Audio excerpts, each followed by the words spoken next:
আমার আপনার নবী দয়াল নবী মুহাম্মদুর রাসূলুল্লাহ সাল্লাল্লাহু আলাইহি ওয়াসাল্লাম বড় সুন্দর করে বলেন, ও সাহাবে কেরাম, তোমরা জানো না, যদি কোনো পুরুষ বিবাহিত নারীদেরকে বিবাহ করবে, যেই নারীটা স্বামীর ঘর করেছেন কিন্তু স্বামী মদ গাঁজা খায়, স্বামী নেশা করে, ওই নারী চাই না এমন মদ গাঁজা কোনো স্বামীর সাথে আমি সংসার করতে পারবো না।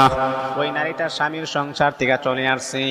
এমন একটা বিধবা নারীদেরকে যদি তুমি বিবাহ করো, আল্লাহ পাক রব্বুল আলামিন তোমার আমল নামার ভিতরে ডাবল সওয়াবের মালিক আমার আল্লাহ দান করে দিবেন।